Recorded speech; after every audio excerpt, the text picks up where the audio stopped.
It's time to talk sports. It's Hacksaw's Headlines, a panorama of the world of sports, stories, comments, and opinions. Now, here's iconic sports talk show host Lee Hacksaw Hamilton and co-host John Riley. Who wants to talk sports on a Monday? We do, you do. From the DIXIELINE Lumber and Home Center studios in San Diego on a Monday, coming off a great sports weekend. Good afternoon, everyone. This is Lee Hacksaw Hamilton, along with my co-host, the venerable John Riley, and we welcome you to our Monday bonus podcast. This podcast brought to you by DIXIELINE Lumber and Home Centers, 9 locations to serve you in San Diego. You got projects inside, projects outside. You want materials? Think DIXIELINE Lumber. Looking for ideas? They can be your best friend and your consultant. I invite you to sample everything they have to offer. Just go to DIXIELINE.com. Build it, fix it, guarantee you will like it in 2025, going towards 2026 at DIXIELINE Lumber. John Riley, there are not enough hours in the day to cover everything that we're going to cover on this podcast today, but man, what we got the end of the baseball season, the beginning of the NFL season's kicked into gear. We got college football and got a bunch of other topics on the table too. Yeah, no, I mean, there's a lot going on. And why the hell did you show up wearing the same color shirt that I'm wearing? My shirt looks better than your shirt. You violated the dress code. I think your wife called my wife, or there's something going on behind the scenes. And we will argue what shade of blue this is compared to his shade of blue and what that's supposed to represent. Hey, we're going a lot of different directions on this podcast. We hope you will stay with us because we do sports talk the way it should be done. Aside from the haters who don't like us, that's okay. We put topics on the table. We express opinions about those topics on the table, and then we flip it over to you. And we're looking for you to bring your A game. Don't be lame.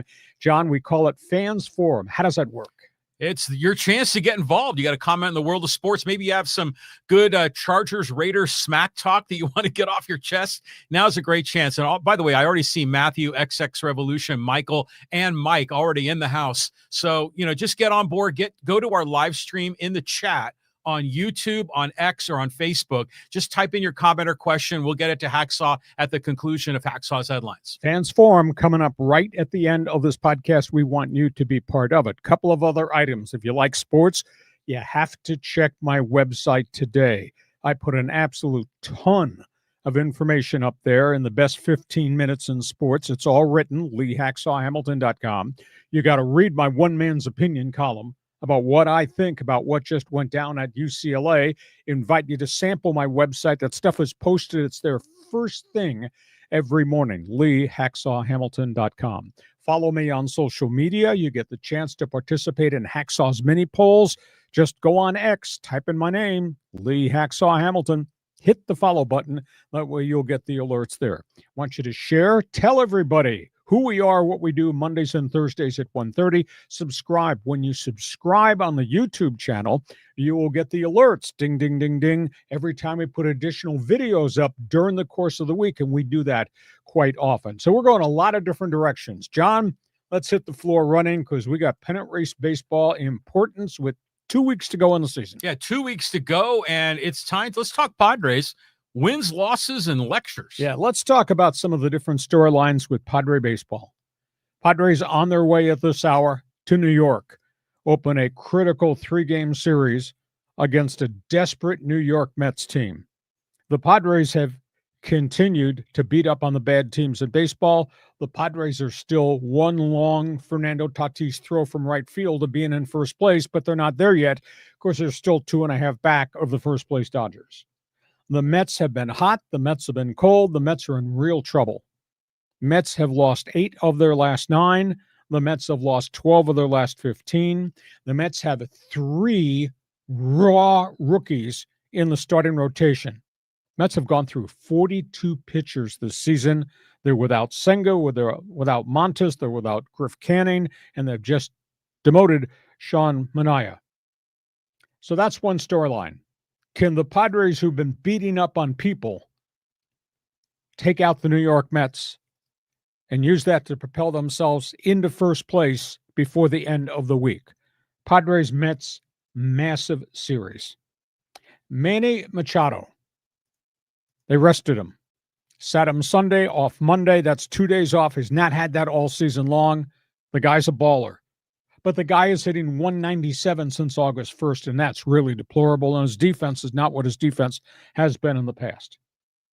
Congratulations to the Padres and Mike Shildt. They beat the Albuquerque Isotopes 3 out of 4 this past weekend. Who the hell are the Albuquerque Isotopes? They're the AAA club of the Colorado Rockies, the worst team in Major League Baseball. What's their record? 41-107? Yeah, something like that. Yeah. So they brought everybody up from Albuquerque. That was in the lineup this weekend for the Colorado Rockies. So the Padres are feeling good about themselves because they beat the Albuquerque Isotopes. I grant you, you're going to face Soto, and you're going to face the polar bear, Peter Alonso, and you're going to face Lindor. You're going to face a really different batting order starting on Tuesday night.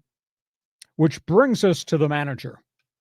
We have sat here and talked about Mike Shildt pushing the right buttons, talked about Mike Shildt baseball IQ, talked about Mike Shildt getting his players to respond. Not everybody on social media is buying everything with Mike Shildt. Do you realize, since that great start, seems like a lifetime ago in March and April, when the Padres were 14-3, do you realize they're just 66-65 since that start? They're a freaking 500 team with one of the highest payrolls in all of Major League Baseball. And I have read words on social media like he is stubborn. This guy's a control freak. This guy refuses to be tough on his players. They're not really happy. Now, at the end of the day, he's gotten kind of testy in recent weeks with the media. Nick Canepa, the lead columnist of the Union Tribune, who doesn't really cover much baseball, write much baseball, just went off on the Padres a week ago Sunday in his page 2 column saying this product is pathetic. Again, he's probably analyzing 66-65 since the great start with the payroll, with the 57% hike in tickets over 5 years' time.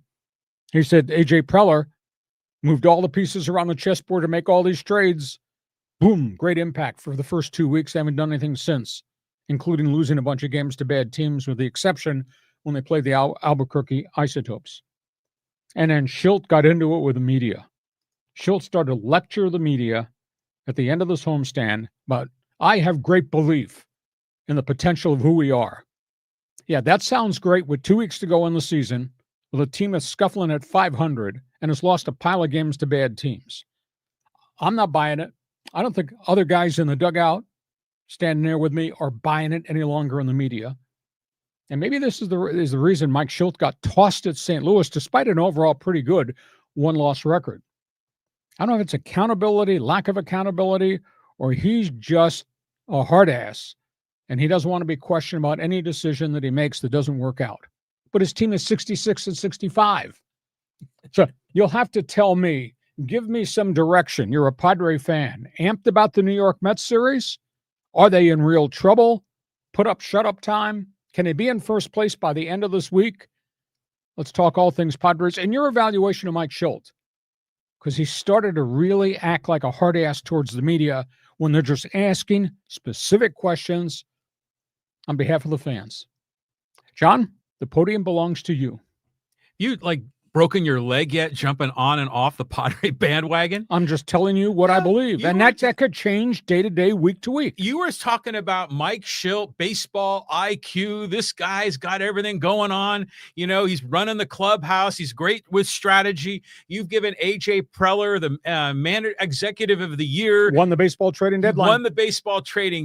Has they gone to the World Series yet? No, they haven't. But do you think 66-65 that qualifies them to be a World Series? But that's team? what the Dodgers have been since their hot start as well. I mean, so all these teams are just going through these roller coasters and just, I mean, yeah, there's a lot of frustration as a Padre fan. I get you. You know, the one game where, you know, the one game they lost to the Rockies, Tatis struck out 4 times, you know, and it can be nerve-wracking, but, you know, would I rather be the Padres, your buddy Chase Headley, you know, that era? Do I want to be a Padre fan from the fire sale of Fred McGriff and Gary Sheffield? Do I want to be a Padre fan with Craig Lefferts and Mark Davis and, you know, the 80s guys, you know, Carmelo Martinez?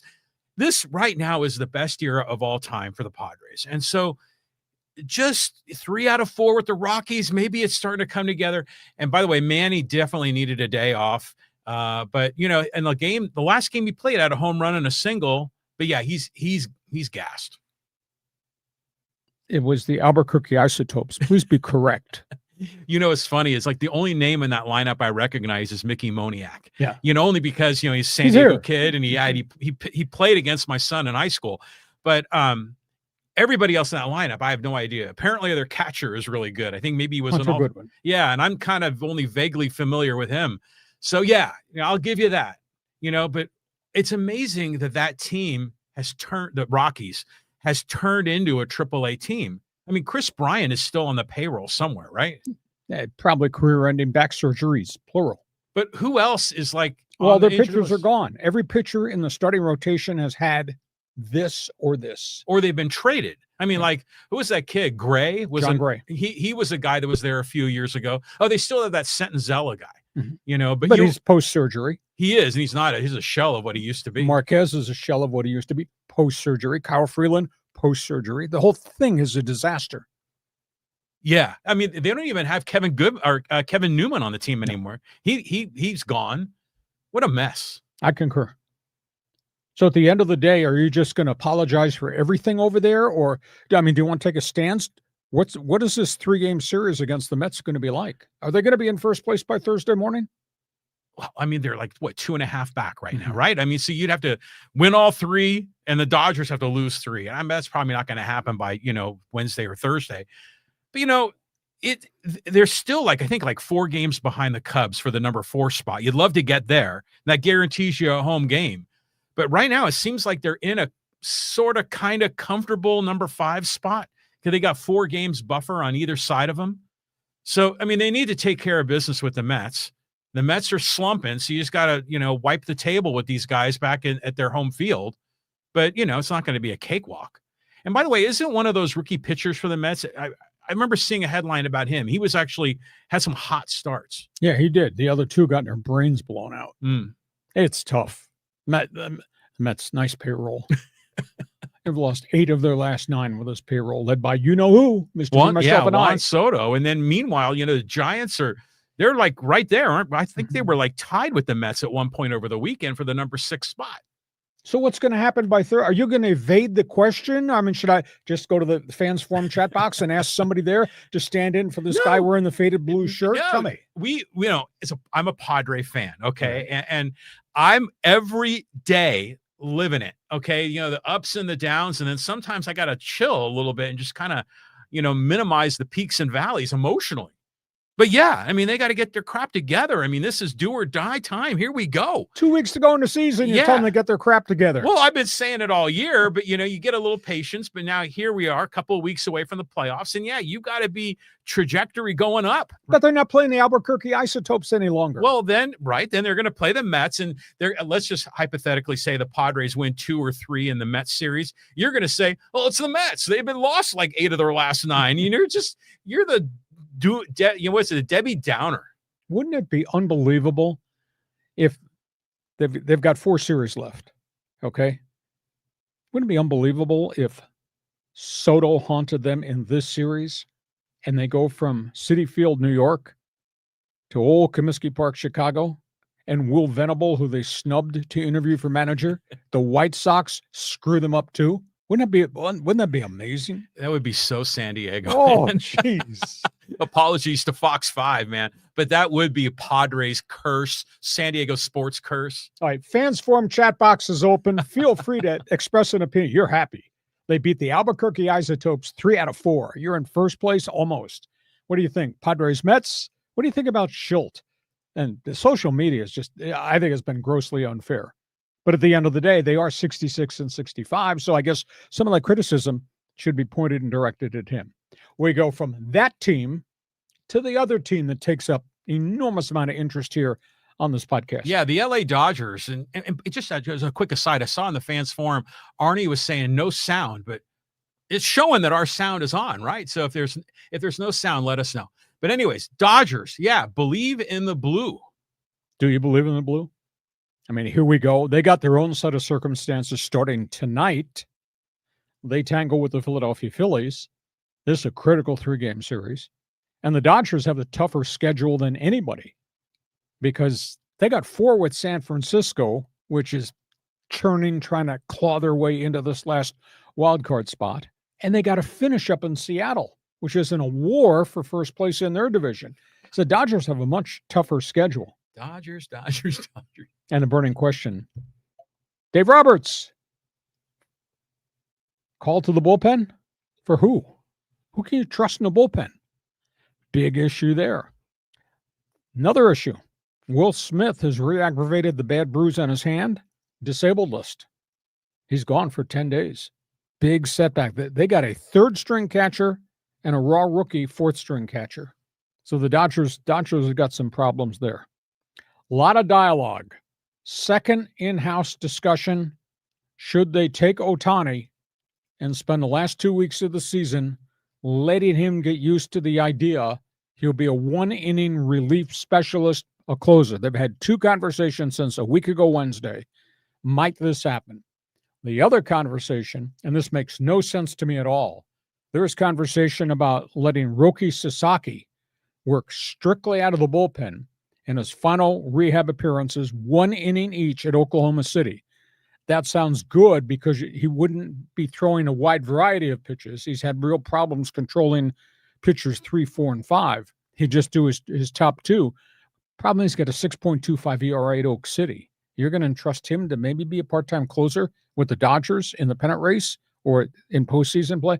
So the Dodgers are having all kinds of weird dialogue about that. Now, they do have everybody else back healthy. Everybody is off the disabled list. Tommy Edmonds come back, won a game for him again on the weekend.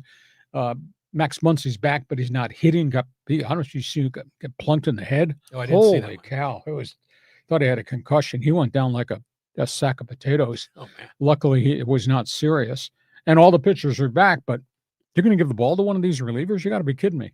So the Dodgers got some issues. There's a sidebar Dodger story that just broke within the hour.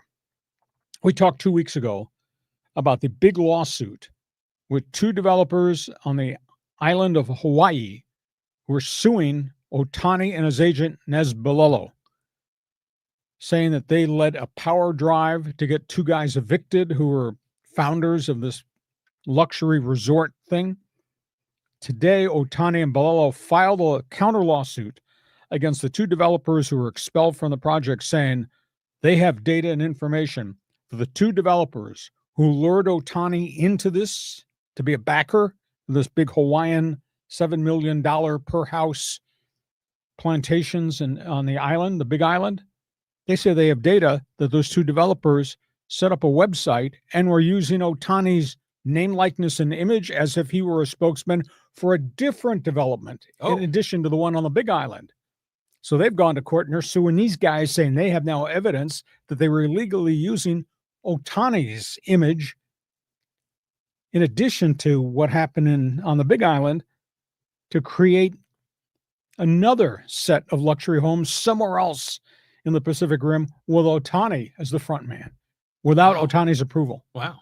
So these stories are deep. There's always different angles to the stories. That's the latest with Ohtani. So go ahead. You tell me what we're doing in the bullpen with the Dodgers. Should we just snip the lines so Dave Roberts can't make a call to the bullpen? What do you think is going to happen? No, I mean, I think that Roki Sasaki closer idea, I mean, that could be like a secret weapon, because he looked good and he had his moments before he, went on the injured list, when he was pitching in the first few months. But he's not getting anybody out at Oak City. He's got 6.25 ERA. But wasn't he really good like just recently though? Yeah, he had one and a half decent outings. Yeah, so I mean, obviously that's a tiny sample size, but I'm just saying if they have the ability to reach into their back pocket and pull a Sasaki out and roll him out as a closer, I mean, that would be a Dodger thing, where they have this secret weapon and they just roll out, because logistically having Ohtani, close and hit and got to warm up in the bullpen, that's just too weird. But I need to tell you this story. It's all aligned with a lot of the things that you talked about. So like over 30 years ago, I used to work for this software company. It was a Japanese software company. And we used to convert like American software into Japanese and sell it in Japan. And so I've all these native Japanese people that I was very close friends with, one guy in particular, and he came to the United States this past week specifically to go to Dodger Stadium for the Dodger bobblehead night. Is it the first time I'd ever been there? He had never been to Dodger Stadium, but he lived here in San Diego for 7 years. So it's when in the early and mid 90s when I was working with him. So he wanted the Ohtani experience. Oh, the whole thing. And see, and one of his daughters is a Dodger nut, you know, and she's in her early 20s. So the two of them came out. And I spent the whole day with them Thursday. On Wednesday night, they were at Dodger Stadium, and just hearing everything from him. And, you know, his English is good, but not great, but we're able to speak the language of baseball, you know, which makes it great. But anyways, Ohtani is, I mean, everything you said about Ohtani in Japan, being big in Japan, bigger. It's bigger in real life. Okay. And my buddy confirmed that, and he's just everywhere. And so that's why he wanted to come out. And it was funny that talking to him, he doesn't watch Japanese baseball anymore. He only watches American baseball. When Ohtani's on. Yeah, but even following other teams. And so it always comes on at 11 in the morning when it's, you know, 7 at night for us. And he just sets it up next to his desk. He's got the game streaming the whole time. And so he really follows in detail what's going on with the Dodgers. And we were commiserating over dinner, and he is just saying, you know, Tanner Scott, you know, he was just ranting about how awful Tanner Scott has been, you know, in the bullpen and just pulling their hair out. Then meanwhile, his daughter, who didn't speak a lick of English, is there with my wife and I for dinner. It's just wonderful, great family. But she was just in love with Will Smith. I mean, it was, and she had like on her backpack, like a Will Smith picture that was sort of in this little piece of like luggage accessory. And I had to break the bad news to her about, you know, Sid from the movie Toy Story, you know, who a lot of American fans have sort of made fun of Will Smith because he kind of looks like Sid from the first Toy Story movie. She had never heard of such a comparison. And I was showing her pictures on the internet of two people. You ruined her night. Oh, it's yeah, but we were all laughing about it and enjoying it. And it was just a neat thing where here's a friend, I hadn't seen him in 30 years, but we were able to talk about, with his limited English and her zero English, we were able to talk about the Dodgers and Ohtani. And we talked a little bit about Ippei Mizuhara and a little bit about the real estate shenanigans on the Big Island in Hawaii, which you were just reporting on. And so it was just a great week, you know, to be able to have, and this is the beauty of sports. It brings people together. The language of baseball. Totally. You know, so it was a great experience. It was a fun story, and I just had to share it. Okay. Get back to the original question. So we talked about who could ruin the Padres' final 2 weeks of the season, Soto or Will Venable. Oh, yeah. Who could ruin the Dodgers' final 2 weeks? Are they playing Gavin Lux and the Reds? The Giants. Oh, well, definitely the Giants. They would like, Giant fan would like nothing more than to knock the Dodgers out of first place or even out of the playoffs. Okay, so you got an opinion here? Feel free, jump on board. I happen to think my Dodger Blue jersey is better than his Dodger Blue shirt, but feel free. Hop on board. Fans Forum chat box is open for Dodger fans to counteract Padre fans who probably got a lot of things to say. Third team we're going to cover and ask some really pointed questions here about the Halos that have gone to hell. The Halos that have gone to hell. That's a great headline. This is unbelievable. They lost 99 last season. They could lose 99 this year if there were enough games to play, but there's not. They're 69-81. Their pitching has collapsed. Their bullpen has faded. The cornerstone of all their lineup of young players have had flashes that have played well. They're all hurt. And this is just a miserable end of the season. And it's a burning question about Mike Trout. Mike Trout is really defiant that he will regain all the specialness that made him maybe a Hall of Fame player. And he doesn't want to leave. He's got one home run in 130 plate appearances and is hitting .231. He's just, right now, sadly, he appears to be a shell of himself, and there's no protection in the batting order because Neto is hurt, Ohapi is gone, Chanel's been on the disabled list. They've not really gotten fair value out of some of their other free agent acquisitions. Joe Adell's had a mystical season, 30-plus home runs, but that's really been about it. Taylor Ward's disappeared since the All-Star break. Angels are just a disaster. So it begs the question, should Artie Moreno go to Mike Trout and say, I'd like to move you? Waive your no-trade clause. We'll try to put you on a pennant-winning team that would benefit us at the same time by getting a load of players in return. Because this Mike Trout does not look like Mike Trout any longer. One home run in 130 plate appearances. And again, he's had to DH because they're so fearful of the injury factor in the outfield. So virtually every free agent rental they tried, from Kikuchi, who you and I both thought that's a pretty decent starter, to Kyle Hendricks, who once upon a time was a good starter, even to Kenley Jansen, who's kind of tailed off the second half, has failed. Yon Wakata? Yeah, he's been on the disabled list an awful lot. So, I mean, there's nothing has worked at all. And they got one bargaining chip, and it's Mike Trout. Would you dare do that?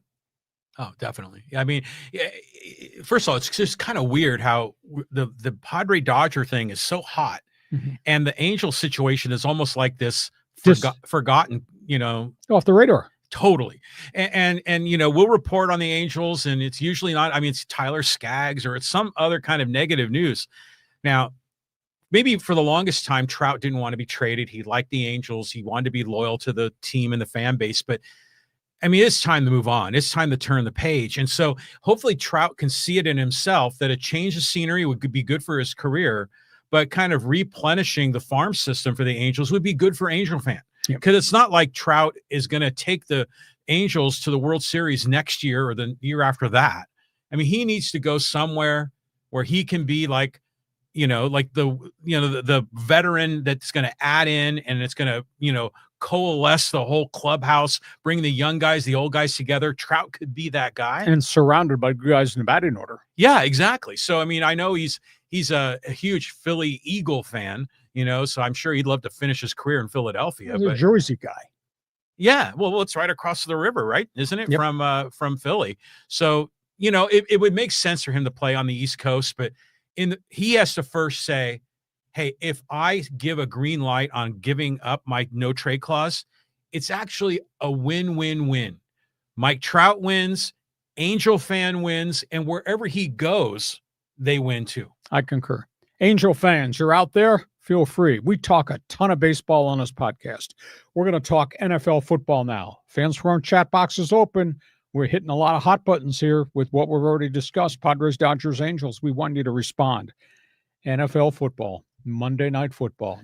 Damn, I love history, and history doesn't get much deeper than this game tonight. Yeah, well, Chargers-Raiders, a rivalry. They always have a Chargers-Raiders on Monday night. Seems like every season. Okay, now we're not talking about the dusty, dented Super Bowl trophies in the back of John's closet from 50 years ago or Al Davis.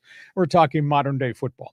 I'm going to throw at you some questions. You tell me, what do you think is the most important key to the game?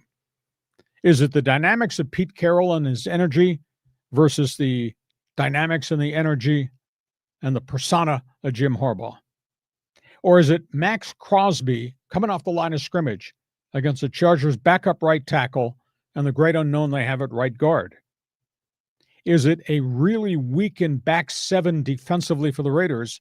And how the hell are they going to cover McConkey and Keenan Allen, the kid receivers, the two tight ends coming off the line of scrimmage? Is it Ashton Genty pounding the football behind that offensive line, which hasn't run block for him yet in the first group of games of the season? Or is it just a throwing contest? That's Justin Herbert. That's Geno Smith. Both going to throw for over 300. Last guy touches the ball might win. And can you believe by tomorrow morning, one of these teams is going to be in first place in the AFC West? Hey, somebody's going to be unbeaten. Now, side note, at noon today, Chargers put starting inside linebacker Denzel Perryman injured reserve, high ankle sprain. Within an hour, they updated the medical report. Dion Henley, the do-everything linebacker, we're zero. He's all over the field. Oh, yeah. He's got a viral infection. They don't know whether he's going to play. So suddenly, their inside defenders at linebacker might not play. So huge storylines going here. So what's the biggest story? Is it the coaches? Is it the throwing contest of the quarterbacks? Is it the pass rush guys? Is it Genty versus the Charger defensive front running behind a bad offensive line? What do you think is the most important thing? Well, it's definitely the coaches, in my opinion. I mean, we have talked so much about the Chargers, because of your legacy with the team, and they're a SoCal team. And we talk about Justin Herbert and Jim Harbaugh and, Quentin Johnson, all these guys, Joey Bosa when he was here. But in my opinion, this is really starts with the Raiders, because this is their home opener in Vegas, right? And then this is the debut of Pete Carroll. And Pete Carroll has all the energy and the leadership qualities, completely change the vibe in that clubhouse. Now, if you were to go player by player comparison, on paper, the Chargers probably have more talent than the Raiders. I mean, although the Raiders are greatly improved on the offensive side. Yeah, for sure. But this really is, can Pete Carroll galvanize the team? Can Las Vegas fill that arena, fill that stadium and create this Raider Nation energy? Can they recreate that vibe? And if they can, I think the Raiders might have another one of those, 61-7, that game they had a couple of years ago? At one point, it was 63-7. That was the night before they all got fired at Boltville. Yeah, I mean, that was a shakedown. So we might have like this run that the Raiders could go on, if the stars align. But I'd imagine the Chargers are a Vegas favorite, right? Yep. It's probably like a 3 or a 4 point spread. Yeah, but I think both offenses vibrant. Geno Smith threw for 362 last week. Yeah, so I'm excited to see this. Charger fan, show me your lightning bolt. Raider Nation, leave your gun at the door. Got a stolen cell phone and a stolen car? Jump on board. Fans Forum chat box is open. Want to hear what you've got to say. Social media was ripping you on, especially from Raider Nation. They're like, because on one of the commentaries, those little 1-minute vertical videos we've done, people are like, take that man's microphone away, geriatric, and they probably don't understand your history of this rivalry and everything that goes into it. Thanks for following, sucker. But Raider fan is delusional. They think they're probably going to win this one handily. They think they're a lot better than they're getting credit for. I love your assessment, Pete Carroll's persona and Harbaugh's will. Yeah, it's going to be so much fun. Yeah, I agree. Okay, Charger Raider fans, jump on board. Fans Forum chat box is open. What a day. What a weekend in the National Football League. And boy, we got surprises, and we got some blowouts and some bad beatings. Bad beatings. Okay, let's start. Eagles, 20-17 over Kansas City. I said a week ago, and I took a lot of hits on social media, I said the era's over in Kansas City. AFC West champs are gone. Now they're 0-2. Mm-hmm. And they still got 2 more really tough games to play. Eagles did it with their defense. 4th down stop, critical pass interception on a deflected pass off Travis Kelce. They held Mahomes to 187 yards passing. Kansas City right now is Mahomes against the world because he's not getting much help. Jalen Hurts was held to 101 yards passing. Barkley had 88 yards running the football. But the Eagles have Andy Reid's number. The Eagles have beaten them 3 in a row. Philadelphia, by the way, has won 17 of their last 18 games. This is Kansas City's worst start under Andy Reid since 2010. The Chiefs are 0-2. Last place, baby. So, big storyline there, Eagles. Denver. Holy cow. How did this happen? They lose to Indianapolis on the final kick of the game, 29-26. Daniel Jones, new quarterback. Probably going to elect him mayor, maybe even governor. Daniel Jones goes crazy, throws for 316. Wow, good for him. Running back Jonathan Taylor, 165 on the ground. Bo Nix threw for 206 and 3 touchdowns, but the defense could not get off the field. And get this, the end of the game, I thought Denver had it locked. Indianapolis tried a 60-yard field goal after a timeout, missed it. Penalty flag. Illegal leverage play by the defensive line. When you're in your rush the kicker stance on a field goal, you can't grab a guy and pull him aside so somebody can follow through and try to block it. Wow. They caught Denver doing that. 15-yard penalty. Re-kick. Scott Schrader, game-winning field goal. No way. Yeah, 29-26. Heartbreak there. Pittsburgh. Wow, how things changed in 1 week. A week ago today, on the Monday Bonus podcast, Aaron Rodgers coming off that 4-touchdown game. Yesterday, they got clubbed at home by the Seahawks. Sam Darnold, 295 passing, 2 touchdowns, 2 picks, 2 sacks. Aaron Rodgers was held at 203, 2 interceptions, 3 more sacks. He looks like he's got cement blocks in his pocket. He just can't move the pocket.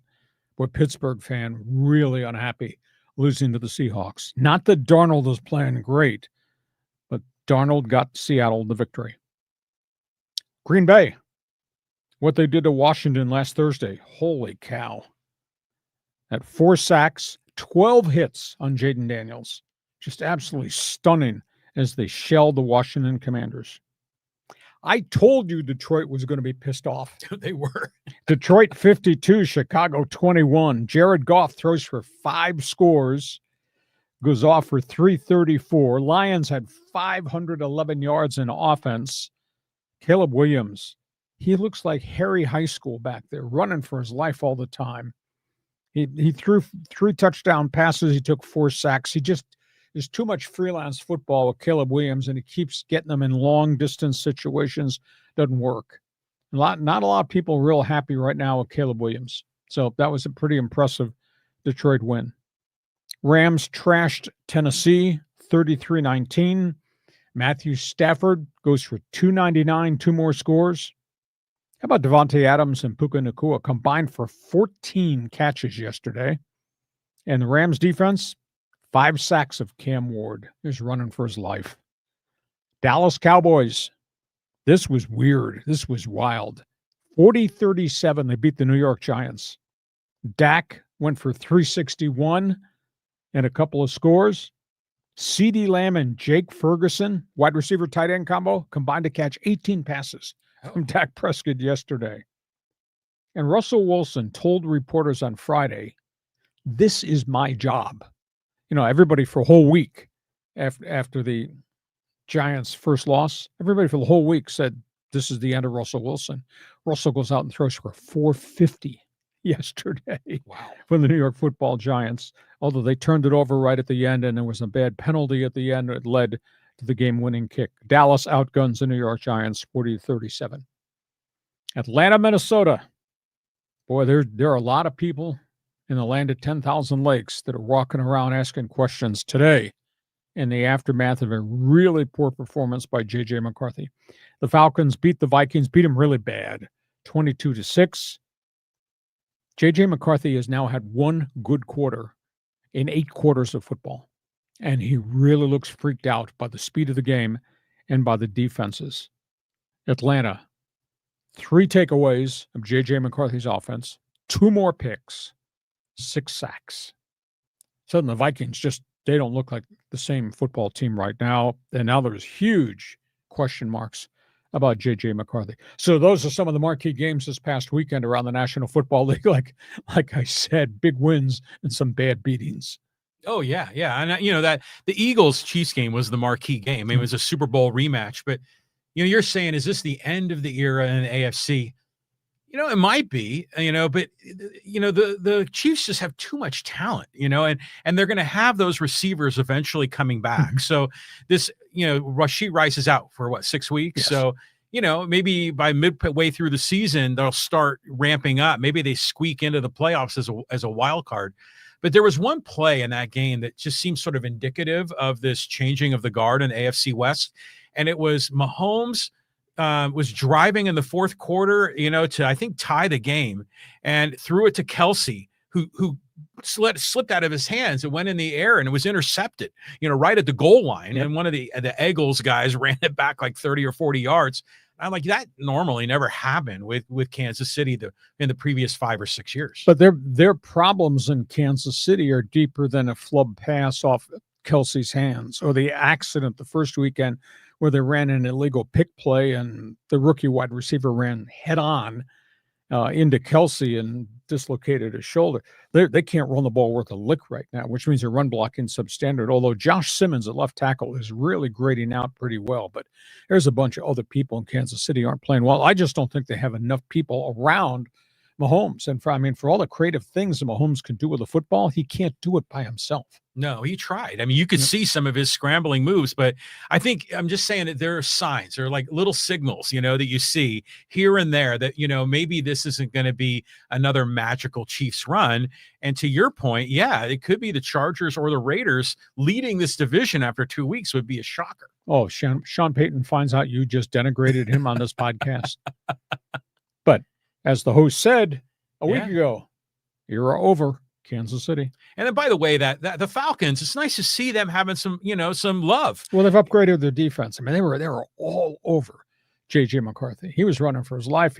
He's throwing off the wrong foot, and he's scrambling and throwing into coverage. And then when he gets a guy open, he overguns it. Well, that was the strategy, right? Yeah. I mean, they wanted to put pressure on McCarthy. And yeah, he's supposed to be this prodigy. I didn't really think that highly of him coming out of college. I figured he'd be good, but not great. But I guess he had the magical preseason camps 2 years in a row. But I just like seeing the Falcons do well. And it's the fun story about they just get the kicker. And I think he had 5 field goals. Yeah. I mean, that was kind of a neat little story too. And the Falcons are one of those teams in the NFL that is sort of hidden in a corner. They don't make an appearance very often. Well, I mean, very good either. Yeah. Okay. Last topic here before we get to halftime, NFL Notebook. Yeah, we got some injuries here. A big one in Cincy. Nice headline, body bag report. This is terrible. This is a byproduct of the ownership of the Cincinnati Bengals. You jerk around your star players. Everything's nickel and dime. You have to wind up paying them anyhow. You don't draft well. You don't play much defense. And now you've lost Joe Burrow for at least 3 months. Immediate surgery, torn ligament, toe, quarterback sacks. Joe Burrow is gone. Minimum 12 weeks. I swear to God, if Paul Brown could come out of the grave, he would fire Mike Brown, who runs the Bengals operation. This is really terrible. They had a backup quarterback, Jake Browning, ex-Washington Husky star, came off the bench, led him on a 15-play, 92-yard drive at the end. But Jake Browning is a lifetime backup guy. He is nowhere to be mentioned in the same sentence and storyline as Joe Burrow. This is devastating in Cincinnati. How about Jamar Chase? 14 catches for $165 yesterday. That was really impressive. So that's a terrible story there. Austin Ekeler, done. Ruptured Achilles tendon. The ex-Washington Commander running back, a second year in a row, major injuries. This is not the same Austin Ekeler that dazzled us for so many years with the San Diego Chargers and for a short period of time with the LA Chargers. That's too bad because he's a self-made, really good football player. I don't like the story out of San Francisco. They are now talking maybe 5 weeks that Brock Purdy's going to be out. He's got the toe and he's got a shoulder. And he's had some elbow problems. And they got so many injuries to all their other skill people. And yet, please tell me how the hell has Kyle Shanahan got this thing to 2-0, but now there's no Brock Purdy. Now, Mac Jones, the backup, came in through for almost 280 yesterday, which was kind of impressive.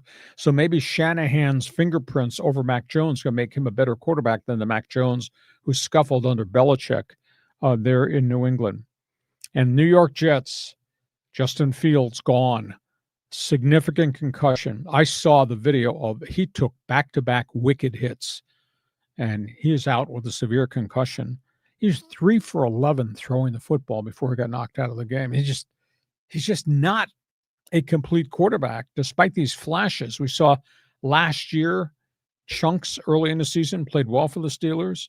And prior to that, there were flashes when he was a Chicago Bear. You saw the great athlete that he was at Ohio State, but there's no consistency. I mean, he was 3 for 11 yesterday, and he just got rocked on back-to-back plays, and now he's gone indefinitely. I mean, it was a really scary concussion hit.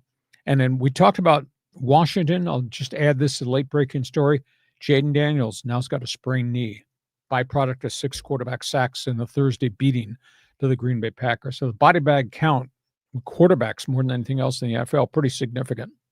Yeah, body bag for sure. I mean, the Cincinnati thing is like a dumpster fire. It's amazing that they are semi-competitive given all of the problems with that organization. So bummer on Burrow.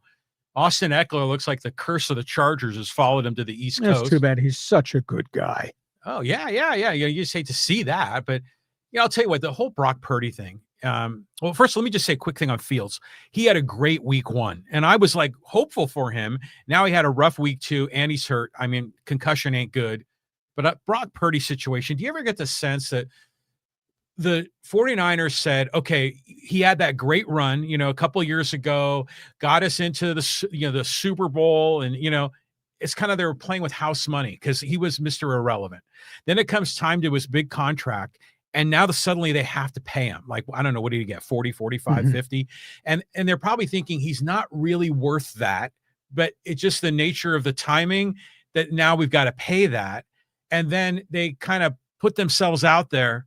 And now suddenly they're having Mac Jones as quarterback, which, by the way, every time I hear Mac Jones' name, I think of the recording artist Mac Davis from the 1960s, just kind of in my head. But now they've got Mac Jones, and they're thinking, man, we just kind of burned a lot of that money on Purdy. Well, but Purdy was really good. The byproduct in San Francisco, they had to move so many guys off the roster because they had salary cap issues. Yeah, their offensive line is no longer what it was. And then they got rid of Deebo Samuels, and then Ayuk has been hurt 2 years in a row. They're just not the same team. Now Kittle is gone. Yeah. I mean, it's no Brock Purdy. It's like McCaffrey against the world. Yeah. There's not the same group of players would have been around Brock Purdy, and that's a byproduct of the salary cap era, and injuries have a lot to do with it too. So Mac Jones won the game against the Saints. And granted, it's the Saints, but they've got their own quarterback issues, but maybe there's a little hope. Maybe this is Brock Purdy version 2, Mac Jones. Well, that or Shanahan's fingerprints are on Mac Jones, and maybe they found something to make him a better quarterback, because he surely wasn't that. Not in New England. It turned out to be a disaster. He was a high draft pick. But didn't you get the sense of Jones went to Alabama, right? But he was like great game manager, not, uber athlete guy. Exactly. He had everything around him. Okay. Like J.J. McCarthy at Michigan. There you go. Hey, we're at halftime. You got opinions about all the topics on the table so far? Jump on board. Fans Forum chat box is open. Bring your A game. Don't be lame. We want to hear what you've got to say. This podcast is brought to you by DIXIELINE Lumber and Home Centers, 9 locations to serve you in San Diego. John, you pick the topic that you want to talk about with DIXIELINE Lumber. Pick up a phone, pick up a topic. Our friends at DIXIELINE, have been in San Diego for 100 years, and they kind of play 2 roles here. On one level, like you're seeing here in this video, they really work great with builders, with contractors, whether you're building a custom home, or, you're a big time builder, you're building 200 homes, build a whole new neighborhood. A lot of those are powered with DIXIELINE lumber. But even for the homeowner, if you just want to do replacement of your doors and windows, do a kitchen, bath remodel, maybe you just want to go out and maybe get some tools, that you want to, what's the other thing that DIXIELINE has, by the way, is you do a really good job with a lot of the holiday decorations. And so not only for what's coming for Christmas, but Halloween's just around the corner, and they have a lot of those blow up, those displays that people put in their front yard. So DIXIELINE's got it for homeowners and for builders and contractors. Great people in San Diego. We're happy to have them as a sponsor. DIXIELINE.com. Just go check it out. See all the things that they've got to bring your way. DIXIELINE Lumber. Hey, just a couple of reminders. You like sports? You need to check my website. I write on it every day of the week. I want you to read the best 15 minutes in sports. It's all written. You got to read my one man's opinion column, My Spin on What Just Transpired at UCLA. That website, I post it late at night. It's their first thing every morning. I guarantee you sample it, you'll get addicted to it. Not like anywhere else in the sports industry. Stop laughing, because he didn't believe addiction. He didn't believe it, and now he reads it all the time. It's good. So listen, LeeHacksawHamilton.com. Read it. I think you really will enjoy it. And it's there. It's there every morning for you. I want you to share, subscribe, tell everybody what we do Mondays and Thursdays at 1:30 p.m. When you subscribe to the YouTube channel, you will get the alerts every time we put videos up on the YouTube channel. In addition to the podcast, you'll get access and alerts to all that. Want you to join me on social media. You got opinions, I'd like to hear them. That way, when you join my social media account, I call it Twitter All-Stars, you'll be able to take part in Hacksaw's mini polls. And I do mini polls every night on social media. Just go to Lee Hacksaw Hamilton, hit the follow button there. Give us a thumbs up, follow us, give us a 5-star rating. You won't believe how it really helps us grow this podcast. We're ready. Let's go to the second half, because we have a few more hot buttons to push. Yeah, the colors on our shirts kind of works for this next topic. And man, what an awful situation for UCLA. an all-time low. They've been playing college football since 1928 at UCLA. They've had some bad years, an odd 2-7-1 season, a 4-8 season. They're not experienced what they're experiencing right now. They were 5-7 last year, and most of them were horrible setbacks. Started this year getting blown out 3 straight games, not competitive, no defense whatsoever, a quarterback running for his life because he had nothing around him, and Deshaun Foster adamant, I'm the right guy for the job, didn't have the job anymore. He was removed 24 hours after a horrific loss to New Mexico. Who? New Mexico. The Lobos punched them in the mouth. New Mexico ran for 298 yards at the Rose Bowl against UCLA. This is New Mexico, which most times is found in the gutter face down in college football. I mean, just absolutely stunning. New Mexico had 450 yards in total offense. Anyhow, they fired Deshaun Foster, who finishes at 5-10, outscored 102-43 in 3 games. They've been mocked. Social media has just lost its mind. A week ago, after the horrific beatdown that they took in week 2, a week ago, the most popular social media thing was, we regret to inform you the season ticket holders are entering the transfer portal. This weekend, the social media quote of the weekend, congratulations, UCLA. You are in last place in the Big 12, the Pac-12, and the Mountain West Conference simultaneously because they lost to all those teams in their non-conference schedule. It's just terrible. The athletic director, Martin Jarman, used phrases like, we're going to recalibrate. We saw no clear path for this team to rally. I now forever regret this hire. He also double spoke. He said, these decisions to hire Deshaun Foster are not made in a vacuum. Other people had input, but I take the blame. I mean, it's absolutely ugly. And now one of the hidden factors, they fired Deshaun Foster on Saturday. Deshaun Foster's team is eligible to go into the transfer portal right now.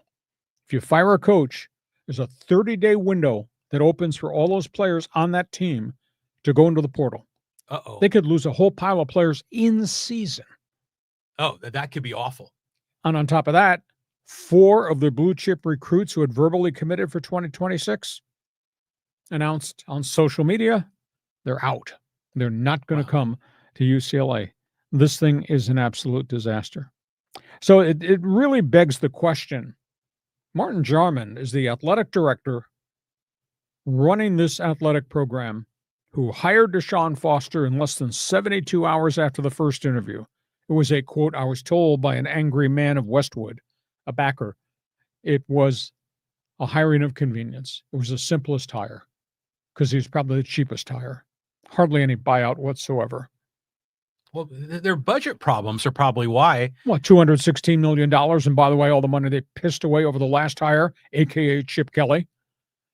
$216 million athletic department deficit. Can you believe that? Under Martin Jarman's reign. Well, it's still ugly right now. I mean, they're going to have a hard time spending money on a good coach. I concur. So the burning question, where do they go? I'll throw some names at you. Do you want a proven head coach who's won other places? Now, this is not a West Coast guy. This guy had great success. LSU, Florida. Talking about Dan Mullen, who was out of coaching last year. He's got Vegas right now. UNLV is 3-0. Connect the dots. New chancellor, UCLA, comes from the Deep South. Athletic department aficionado. Dan Mullen makes sense to me. Deep South guy. Jonathan Smith, fixed Oregon State, went to Michigan State, 3-0 out of the gate. He's from the Los Angeles area, former Beaver quarterback. Would Jonathan Smith leave the Big Ten to come back to UCLA? That's kind of an intriguing name. One of my favorites, because all he's ever done is fix programs. Now, he's at his new job 3 games in. They're playing really well. Last job, did a great job in the Atlantic Coast Conference. Before that, he was out here. Phenomenal job. His name Bronco Mendenhall, strike a nerve. Yeah, that could be a good hire. He's at Utah State, but he's only been there for 3 games. But that guy was there. He fixed New Mexico, snap of the fingers. Before that, it was at the University of Virginia. Guy's got a good track record. Does he want to come? That's another name to throw out there. Now, former hot assistant coach, he's across the street. Defensive coordinator, Southern Cal. He's done a good job in a year and a half since they stole him from Westwood. Danton Lynn. Would you dare do that, or do you need a head coach with a lot of history behind him?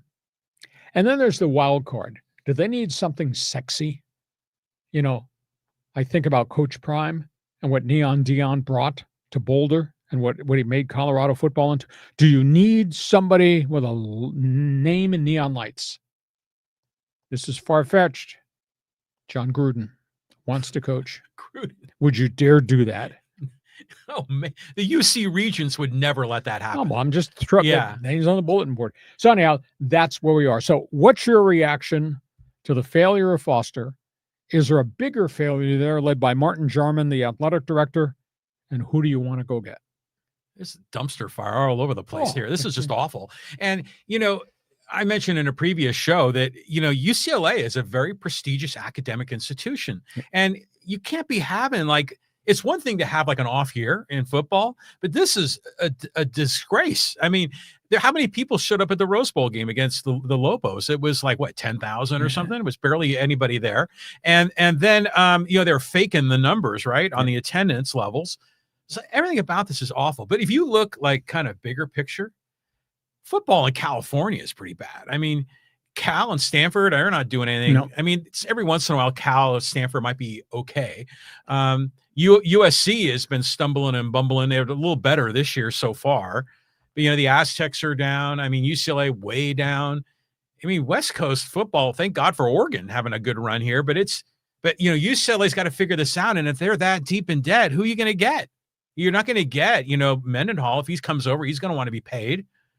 You know, can Mick Cronin coach football? I mean, what are you going to do? I don't know. You're a UCLA fan, friend, and alum. Jump in here, give us an opinion. This is a terrible hire. Never been a coordinator. Was a limited experienced assistant coach. Fired 9 assistant coaches 9 months after he hired them to be on his first staff. He's imposed all these blackout rules involving. He's pissed off the media. And the alumni are so unhappy. I mean, what a disaster.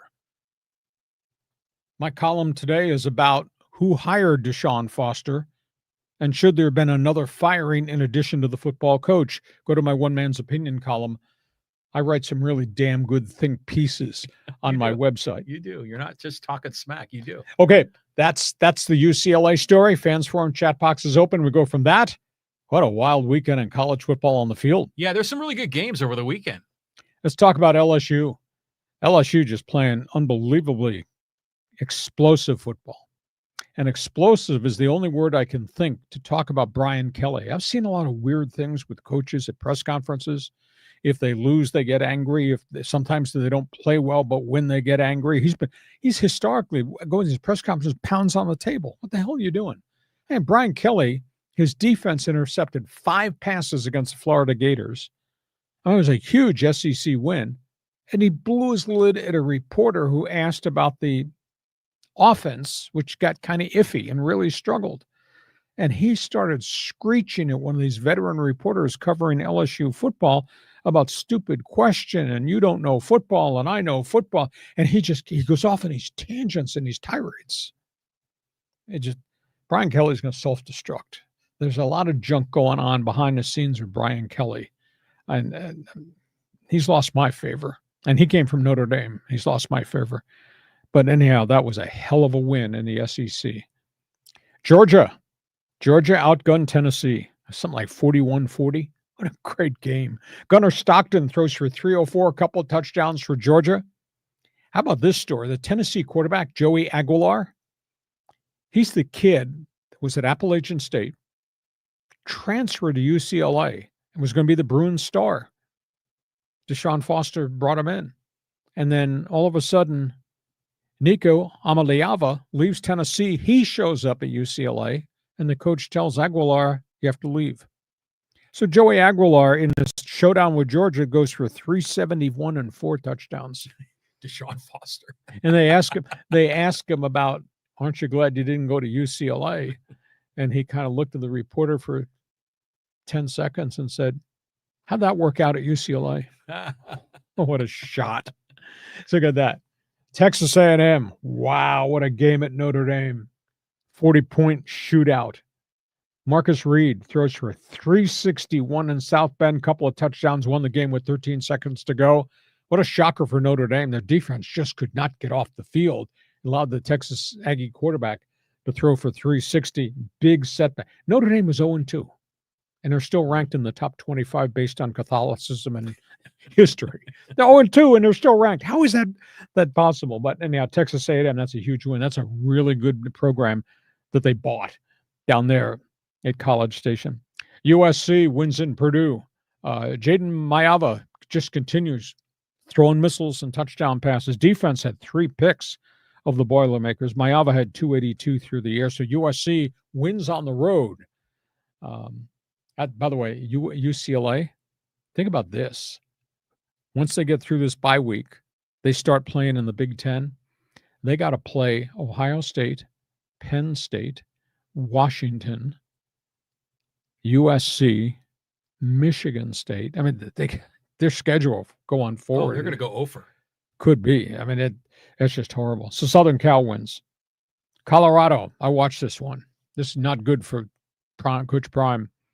He didn't have a quarterback at this point, and he had a person plays a look at defense. They let the University of Houston run for 435 on them. So Colorado was really struggling. The media in Boulders kind of turned on Coach Prime. I think those press conferences are going to get kind of pissy. He doesn't like criticism. They said, you're Colorado. You had Shador for 2 years as your calling card, and you don't have a quarterback. He can't play Juju Lewis, the freshman. He's just way overwhelmed. They're playing a third-string quarterback, and their defense is soft. They're terrible on the defensive side of the football. So year 3, Coach Prime, not working real well. Everything's fine, though, for Bill and the Babe in Chapel Hill. Hot pants. North Carolina. Social media. The woman in his life, Jordan Hudson, goes on social media and puts out, I think the correct quote is, "We are on our way." So Carolina's won 2 in a row after their opening season trashing. And they got trampled by TCU. So she writes on social media, "We're on our way." Well, thank God you played Charlotte and Richmond. You're on your way. I swear half the world and everybody in the ACC is lined up to try to take it out on Belichick and the Babe. So some of the big storylines in college football this weekend. Yeah, I mean, week 1 was a great week, and so there are not as many great games, but, it's just fun having college football on Saturdays, Sure. And a lot of these teams, I'm kind of getting to know them a little bit. Notre Dame, you say, is still ranked. It's kind of, we got Pope Leo over there, and so, he's probably pulling some strings because Notre Dame's not too far from Chicago where the Pope is from. I like watching Coach Prime. I want him to be successful, and it kind of makes me wonder because he's got his own physical issues and health matters. And is there going to be a time where he's just going to throw in the towel because his kids are no longer there? I sometimes wonder about that. Yeah, there seems to be a little bit of erosion of the excitement all around Colorado football. And the media is kind of starting to bag on them that you've had 3 years of recruits and this is the product. They don't play a lick of defense at all. And I agree with you. It's great to have college football back on Saturday. Like, don't freaking bother me. Go clean the garage yourself if you want the garage cleaned. But, I'll tell you this. The team that I'll follow most closely is our local team, the Aztecs. But they had a bye week, so it kind of felt like I was a little out of sorts. They didn't win. Or they didn't lose. They didn't lose, yeah. So we'll find it. They get Cal. Cal's playing much better football. So they'll get California at home this coming weekend. So that's all things college football. Feel free. You want to talk about the coaches, players, and we're on our way. Chapel Hill, all is well, according to Bill and the Babe. We go from there. Let's update you on this mess in basketball. Point shaving scandal. Yeah, let's talk about the whole NBA situation, the salary cap, and we'll talk about the NCAA situation. New information. The longer this investigation proceeds into Steve Ballmer, LA Clippers, Kawhi Leonard, and salary cap circumvention, the deeper it gets. Now we find out, first of all, Kawhi Leonard was given $28 million from a corporation as an endorsement package, which is now being alleged was circumvention of the salary cap. Steve Ballmer says, I did not do that. This was done by the company without my knowledge. Then we found out this past week that the chancellor of the LA Clippers, the number 2 in command, wrote a personal check of $2 million to Kawhi Leonard to make a payment through this company. That And looks Ballmer like didn't know? Ballmer did not know. That's a violation. And now we found out that just before they went bankrupt with this corporation, Ballmer invested another $10 million with the corporation to help pay bills, aka Leonard, in addition to the $50 million investment initially. So I don't know what's fact or fiction. I'm trying to firmly believe Ballmer had no knowledge whatsoever. Why would he do anything like that to put his own franchise, which he loves, in great jeopardy? But the longer this investigation goes, the more dirt you find under the rug. So we're not done by any stretch of the imagination. The NCAA gambling story, this is deeper. This is more than just a couple of players at Fresno State and San Jose. Now the report is, in the Washington Post, they're investigating 13 players at 5 other schools, including the leading scorer at Arizona State, at Temple, at Eastern Michigan, and the 3 leading scorers at North Carolina A&T. Wow. They all bet money, bets about how I'm going to play in a certain segment of time, which triggered an onslaught of bets from the outside. They've just arrested 5 ringleaders around the country that were part of this college scam. I swear to you, John, if it's there, it's everywhere. And NCAA is the more you squeeze it, the more pus that comes out, and that's what's happening. So I don't think we've heard the ends of the tentacles of how bad this NCAA point shaving thing is, because now there's 5 schools in addition to what happened to the San Jose State and the Fresno State players. So it's going to get worse before it gets better. So what do you believe or don't you believe with the Clippers and Ballmer? Well, we're getting conflicting stories from Ballmer, but the thing that just sort of blows me away is, Kawhi is just such a relaxed dude. You never think of him as like a flashy, money hungry kind of guy. So it makes you wonder, is he aggressively pursuing these deals, or is his agent uncle sort of acting independently? Maybe he gets a commission on it. Obviously he does if he's an agent. I wonder if he's out there hustling for these creative deals and tarnishing the reputation of our guy Kawhi that we love so much. It's tarnished. I have no doubt about it, because as I said last week on this podcast, you just connect the dots. They asked for all the same things that circumvented the rules in Toronto, and the Raptors said no. And they asked for additional things that circumvented the thing, and the Clippers said no. And then all of a sudden we find out this third party, this corporation, is the one that paid all this money. And by the way, Ballmer's a part owner investor in the corporation, and now his right-hand man's paying money to Kawhi Leonard. This is pretty sleazy. No habla inglés. Yeah. Okay, that's all things basketball. Yeah. A couple of more topics here before we go to Fans Forum. Busy day in the National Hockey League. Yeah, you got a lot of big names here on the list, starting with the London 5. Let's talk about the London 5. Those are the 5 hockey players led by Carter Hall, the former starting goaltender of the Philadelphia Flyers. 5 young hockey players are on trial for a gang rape in 2018. The judge found them all not guilty. They were banned for 2 years from playing in the NHL while the court proceedings went on. They've just been reinstated, including Carter Hall, the starting goaltender of the Flyers, reinstated.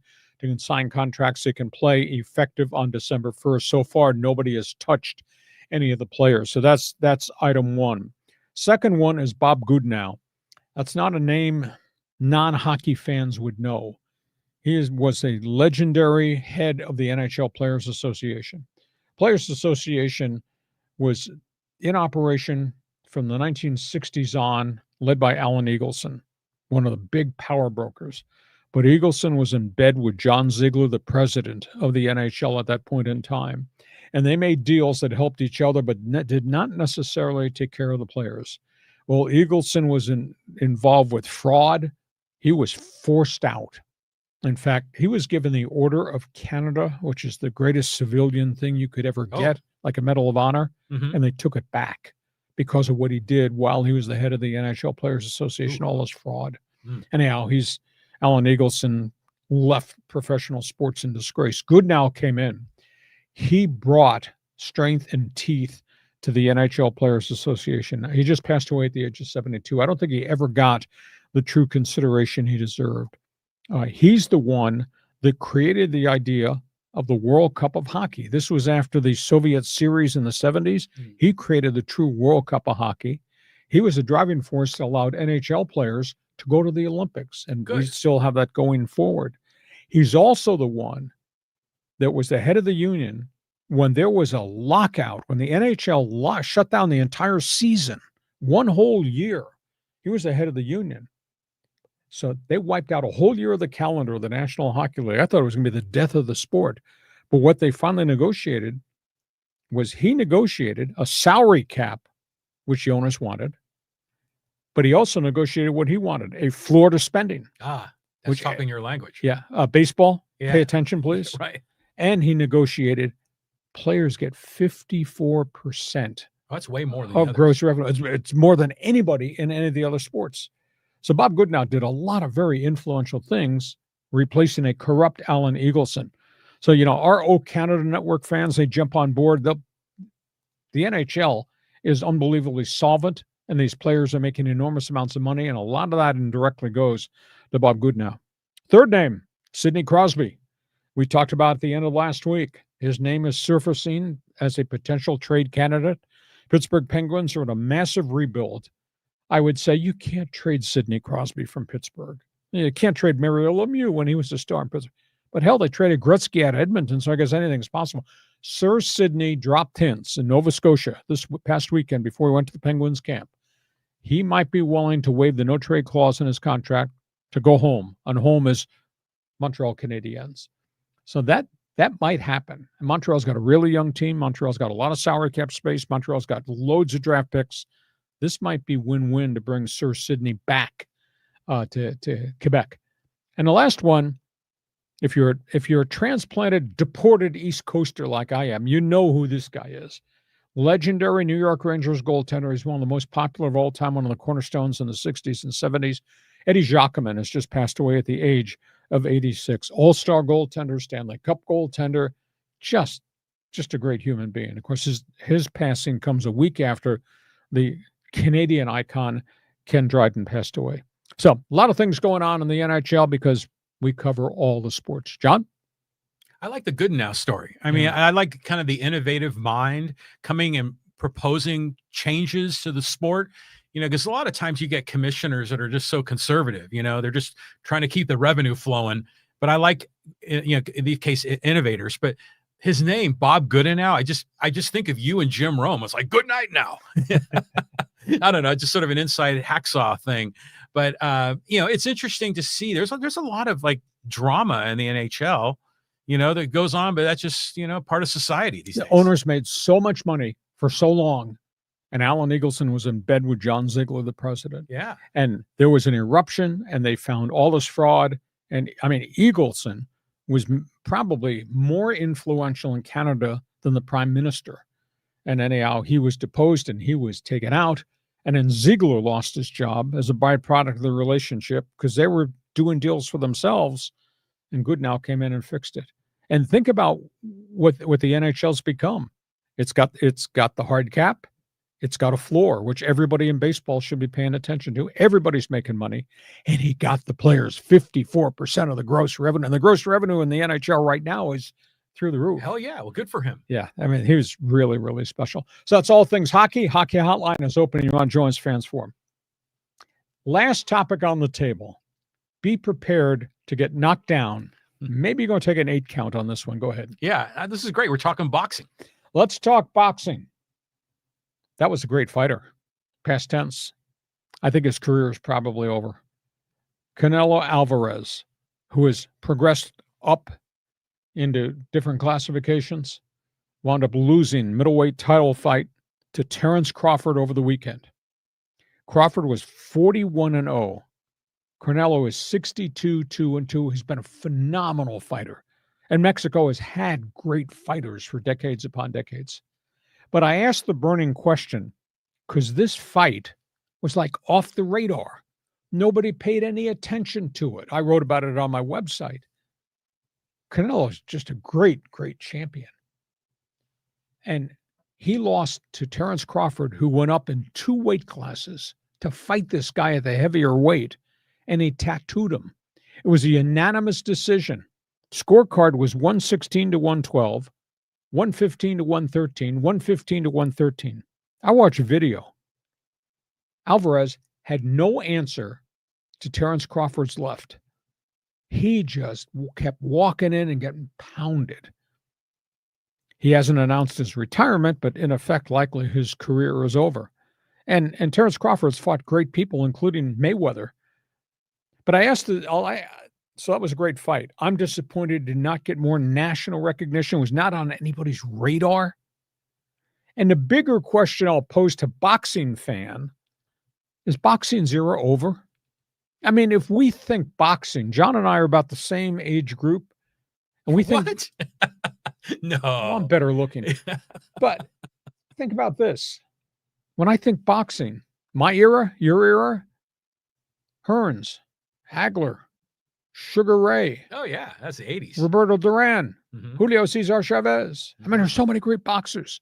And prior to that, maybe your dad's era, my dad's era, Ali, Frazier, Holyfield, Foreman, Tyson. Where is all that? Those 2 eras are 2 of the greatest of all time, and boxing's not on anybody's radar. You people walking down the hallway, are you more into cage fighting? You're more into UFC? You're not in WWE, are you? Hulk Hogan, et cetera, et cetera. So, John, you tell me, how come a great fight like that doesn't get any coverage? And secondly, is boxing over, and why is it over?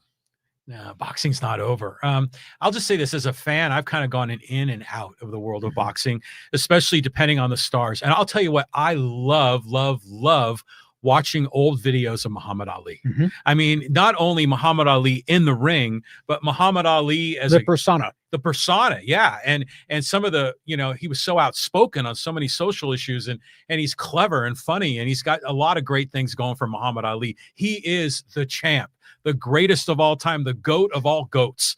I mean, an American hero, Muhammad Ali.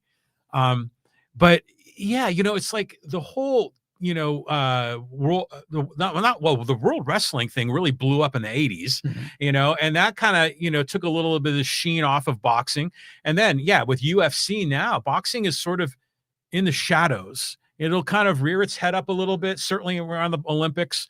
And then it kind of goes back to the shadows. But, with all these Creed movies, I think it's pumping, some oxygen into boxing as far as fan interest. And I still find myself, like, if I'm just channel surfing and the primary sports like baseball, football, basketball, soccer, hockey are not on, I'll find an old fight, or I'll find some UFC match, some MMA. I don't know what level of fighting it is, but I'll watch that. And it's actually very entertaining. And I can now appreciate boxing for what it is, as a sport, especially the history of boxing in America is really special. But then you understand the nuances of how boxing is different than a cage match and the things that they can do. And then you begin to maybe have a better sense of an understanding of the sport. And boxing, I think, is due for another wave, another kind of rise in interest. But there's no interest in it nationally. I'm not going to say this is the fault of the Russians, but we had 2 brothers. This is the post-Tyson era. Remember the Klitschko brothers? Yeah. From Ukraine? And they were both heavyweights, and they won the title, but they did not fight here in the States, and they didn't speak the language very well, and they went back and fought in Europe.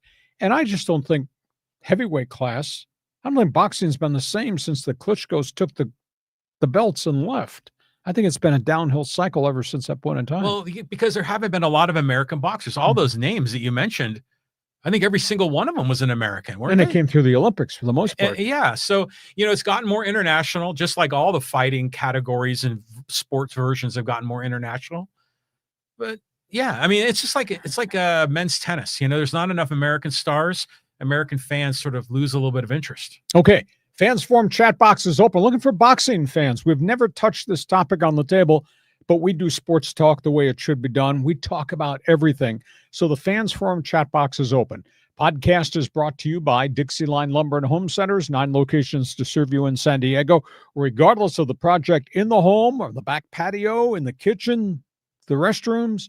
Think Dixieline Lumber. Go to Dixieline.com to see all the things they have to offer. Yeah, there's a few people here ready to throw a few haymakers at us, I assume, talking about the baseball pennant races, talking about the NFL, talking about the UCLA mess, and even people going to throw one below the belt, talk a little boxing. Yeah, there's comments on all of these categories here.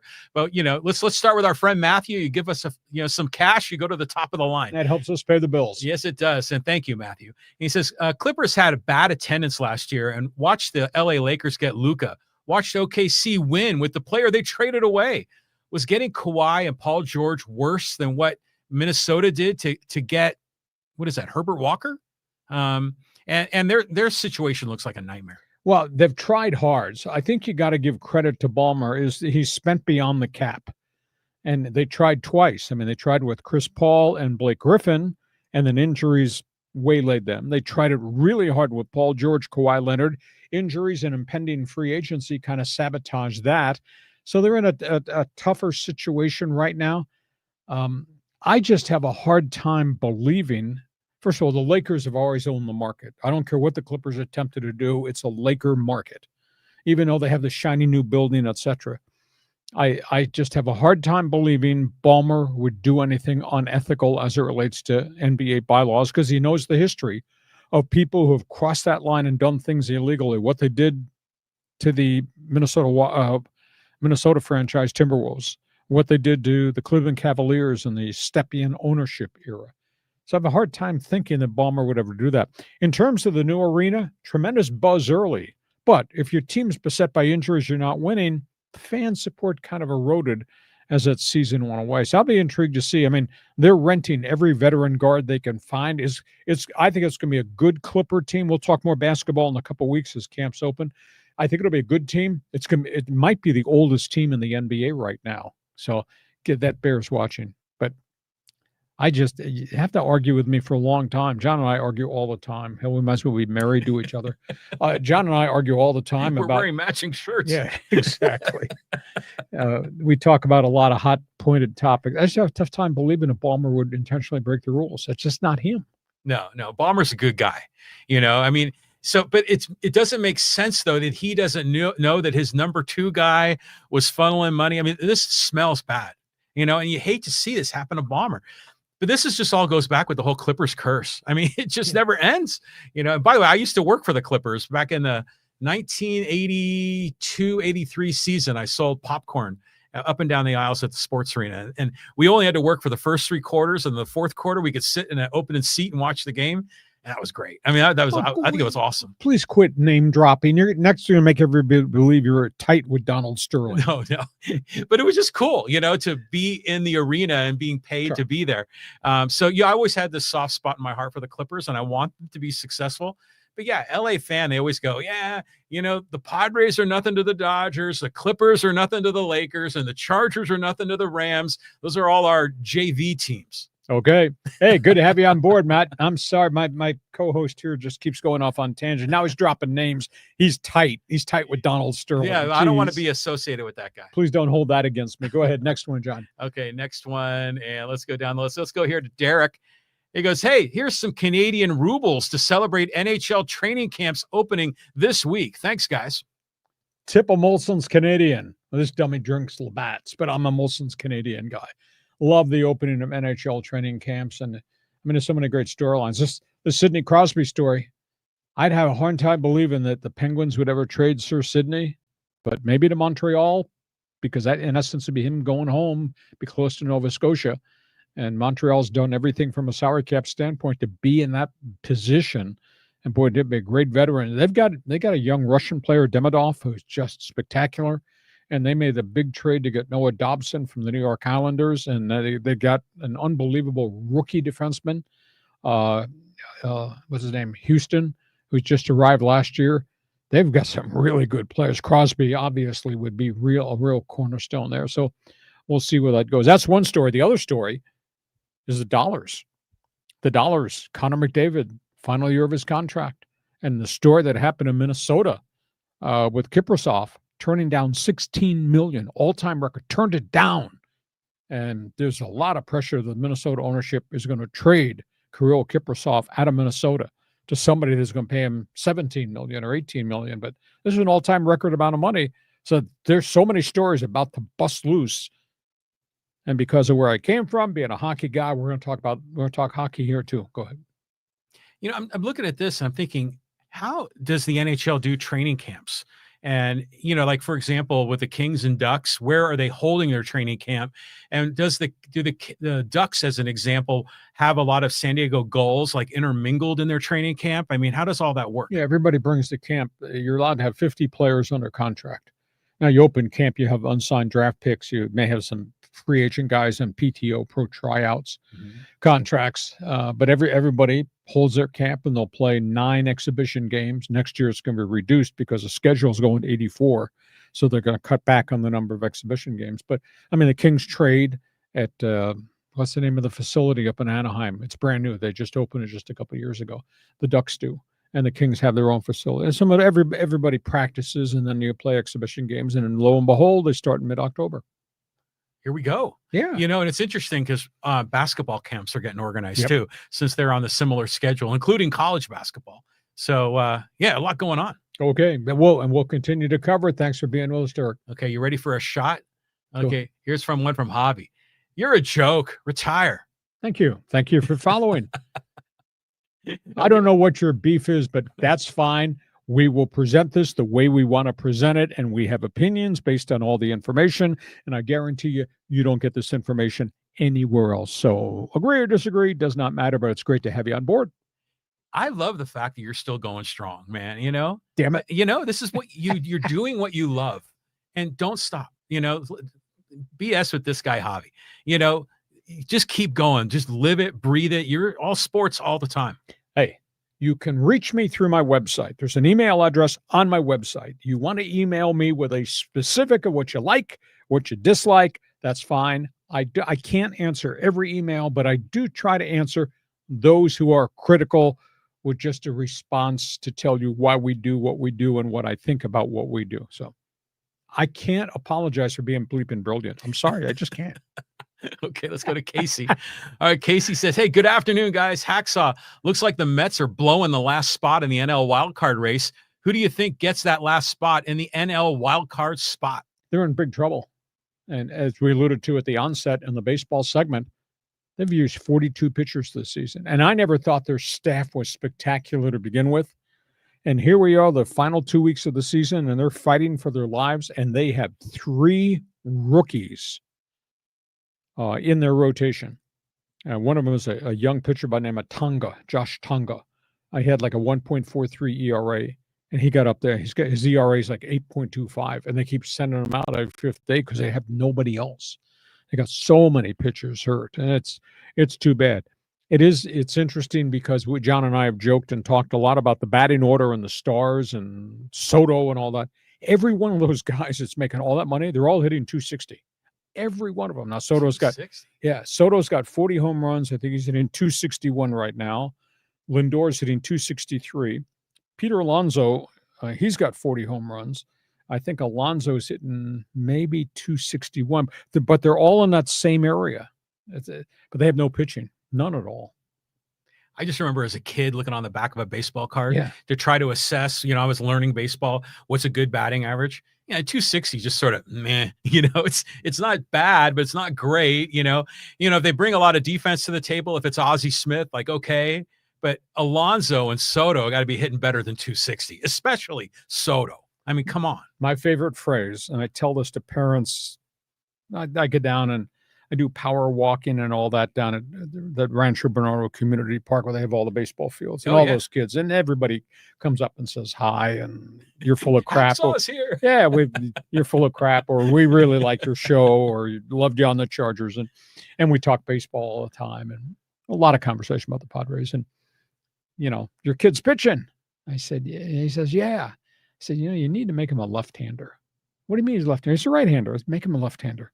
Why? Well, the best things in life are free, but mediocre left-handed pitcher will get you $24 million a year. Well, look how long Jamie Moyer hung around. Forever. Forever. And that's true. I mean, even like the kid that the Padres have, what's his name? He came from Korea. And he was the Cy Young of Korea. Remember him? Matsui? No, not Matsui. No, he's an American that played in Korea, and then he came back. What's his name? But he's like a left-hander, but he's kind of a mediocre pitcher. But you're right. You can just throw a little bit. You'll be around for a while. And even guys like, you remember Matt Strom? Yeah, he just got a guaranteed contract extension. Yeah, and he was like kind of sort of good, but not great. He was your ninth man, but he was reliable. Kind of reliable, steady Eddie. Wasn't real sexy. But now he's with the Phillies, and he's busting it and making bank, and because he's a lefty, you need those guys. Yep.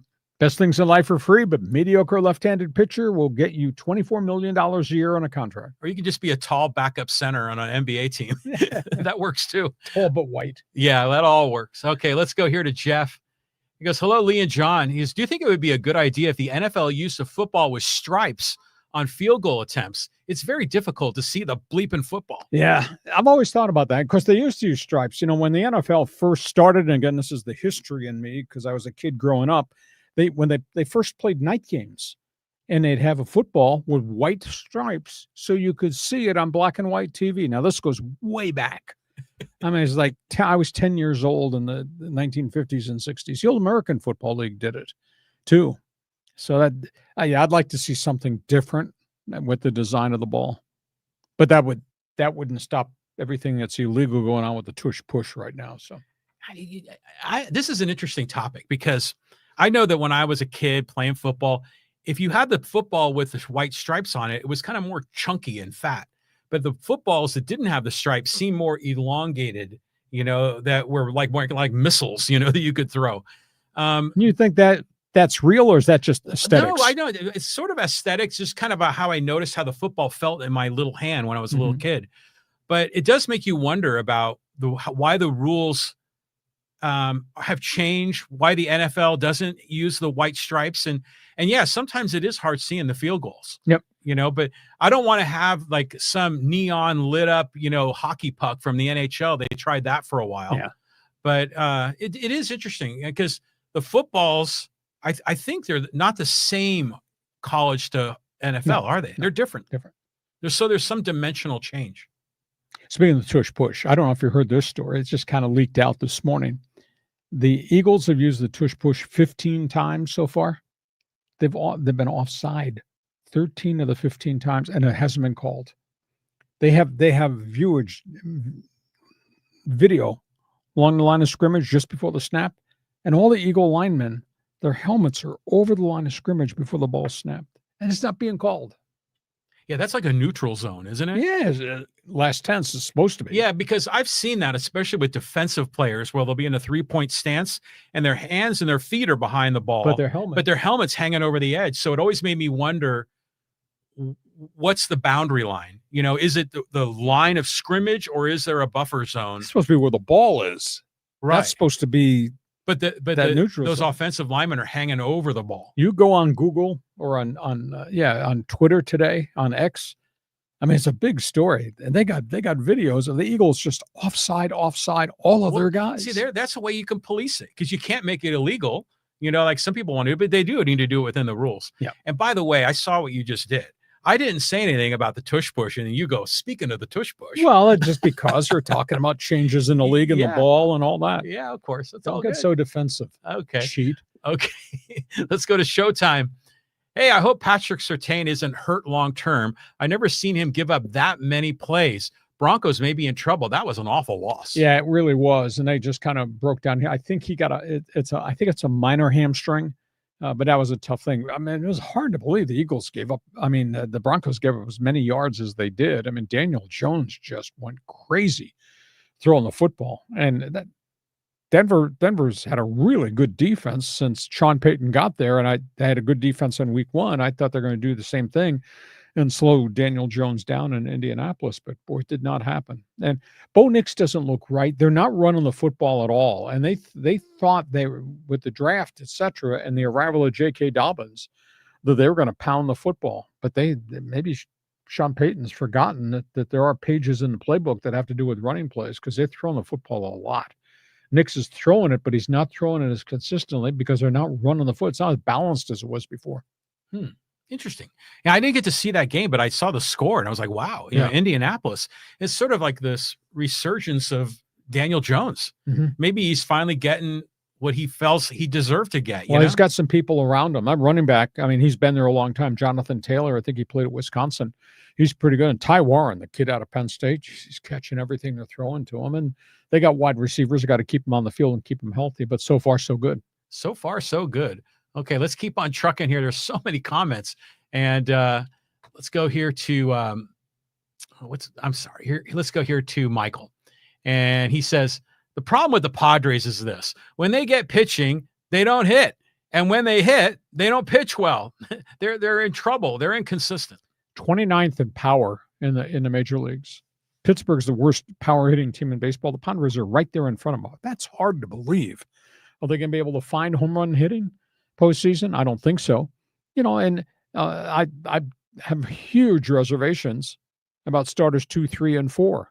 I know you're going to come back and say, well, Lee, look what Dylan Cease has done. Well, yeah, that's against the Albuquerque Isotopes.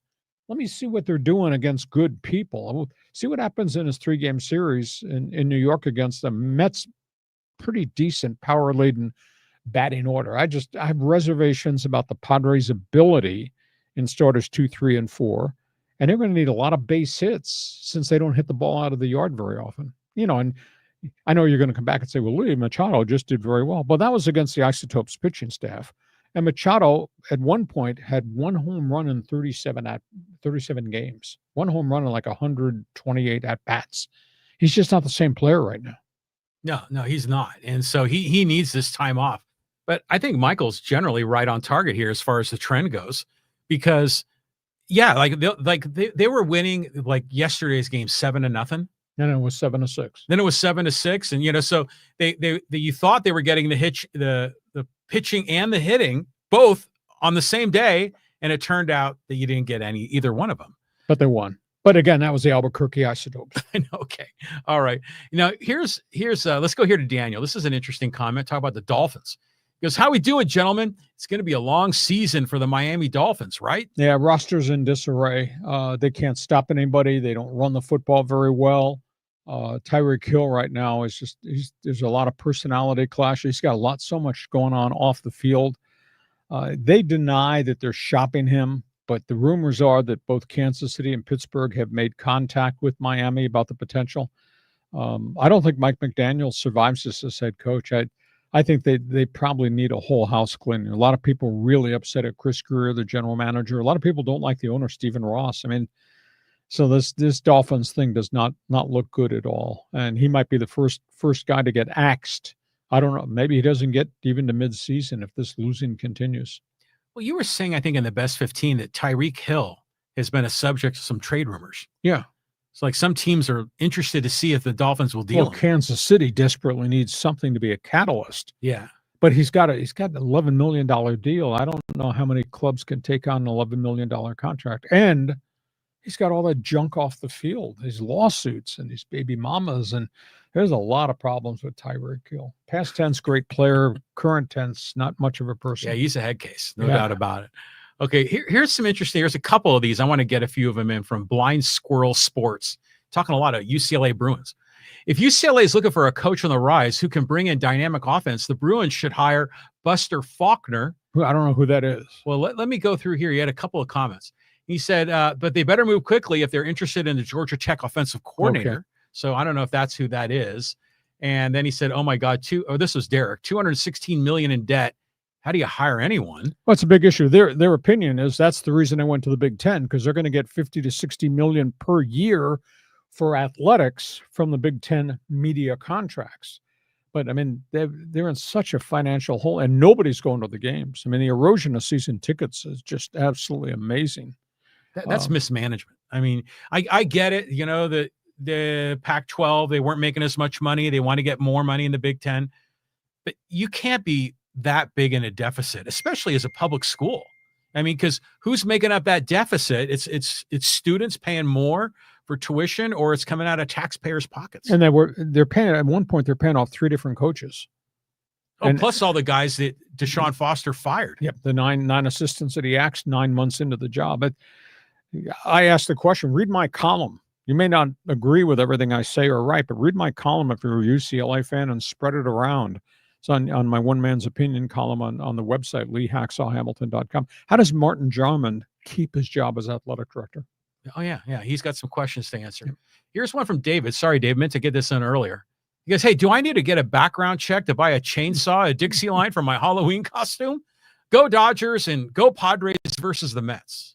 So everybody, this is fun. I've told John this before.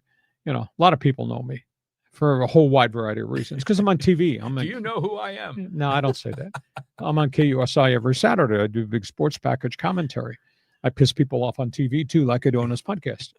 But a lot of people, remember our following and what we did for the Chargers for all those years. I was in the NFL, what I did in sports talk radio. I mean, I did sports talk in this market for 28 years. Nobody's ever done that before. So I go lots of places and people recognize me and they come up, and the guy stopped me at the airport last night while I was trying to get my luggage, and he started talking sports, and they like what we do. But one guy came up and said, I know who you are. I can't remember your name. I know it was an older gentleman. I know who you are. He says, you're Dr. DIXIELINE. I say, no, it's Hacksaw. Yeah. DIXIELINE Lumber sponsors our body. Call me Dr. DIXIELINE. Oh, that means the advertising is paying off, or DIXIELINE's getting value for it.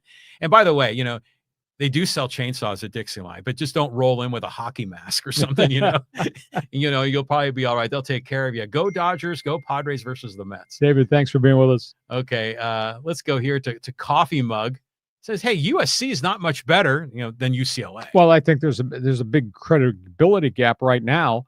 Lincoln Riley has to fill. Now, maybe Maeva is the quarterback, so lead them back to national prominence. They're still not ranked very high, and now they're going on the road. They won the game at Purdue, and they have to play a bunch more in the Big Ten. And let's just see what kind of statement they make. But they're not as bad off as UCLA. Social media has just been ungodly about UCLA. I mean, what I read last night when I got home, and what I read this morning about, congratulations, you're the worst team in last place in 3 different conferences at the same time. Never ever happened in the history of college football. In every category, social media is ungodly, right? Okay, let's go here to our friend Greg. Hey, Lee, can you help me understand why MLB teams are playing games out of their division late in September? They need to play their division games more. Well, they've had a tough time balancing what they should and should not do and where the game should be planted. Historically, they'd sure like to have the Dodgers and the Padres playing at the end of the season, but that didn't happen. They got the Yankees and Red Sox playing again, but neither one of them is the top team in the division. So teams change. It's just never the same from year to year. I mean, who could ever thought Milwaukee would be the best team in baseball? Who could ever thought Toronto would own their division? So you'd like to think, we want the sexy teams to play each other the final week of the season with importance. But what if those teams are devastated by injuries, Greg? Therefore, you can't play. So tough balancing aspect. Can does MLB still use this like old guy and his wife that does the schedule? But they push the button for the computer now. Yes. Okay, but I remember I was saying they used to do it by hand. Yeah. I remember I had to do our Little League schedule one year. It was very difficult. Oh, sure. And you got all these exceptions to the rule, but now they've switched to this, balanced schedule. So it's not lopsided, NL West games as an example. So I'd imagine it'd be hard to configure it that way, even if you tried. Well, you've got travel. You've got the union that now has input because there has to be days off. But yet we still have teams that play 13 days in a row. And when one stretch, the Padres, I think, played 29 games in 30 days, that's a terrible grind. Oh, it is. But you know what's interesting is there are no shared stadiums for football, baseball any longer, right? That makes one thing easier for the schedule makers. Yeah. But when you're playing balanced schedule, it means you're going east and you're playing, these guys are coming out here. It's a lot more than it was before. But I like balance. I like the balanced schedule. I like to see the Orioles or the Red Sox or these other teams you normally would not see. I did not like having 17 games against the Diamondbacks or the Giants and the Dodgers because they're in our bloody division.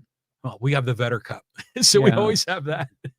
Okay. That carries zero importance on my radar. Did you see when they had like Eddie Vedder showed up in the booth? An interview, and he didn't even know that it was a thing on social media until much later. Well, the media has tried to make it a thing. Not a thing. It was a clever idea when it was sort of a secret thing that no one, it was like a joke, like a running joke in Padres Twitter? Now, if you want to bet everybody gets a case of Pacifico beer or a case of Olympia beer, Rainier beer, then maybe there'd be some more importance to that. Yeah, I think so. Okay, let's keep going. And here's a new guy, Lil C. White.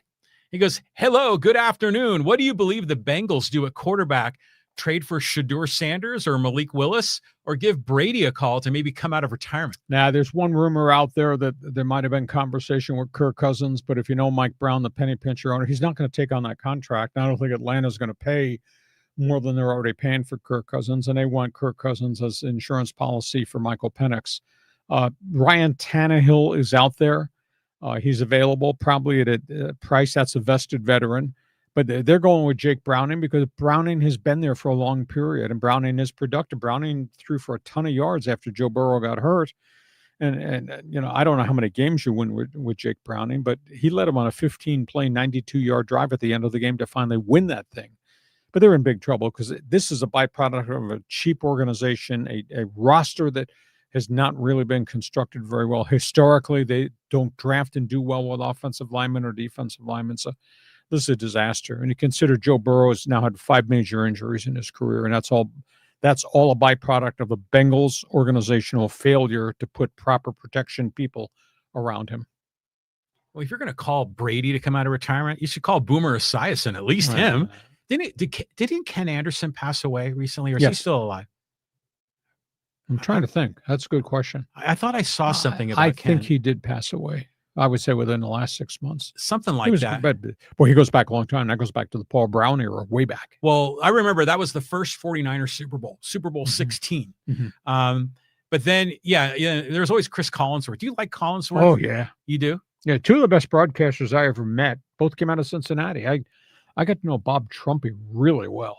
And I like Chris a great deal. He's glib. A little different approach, which is great. We don't need to analyze every X and O's.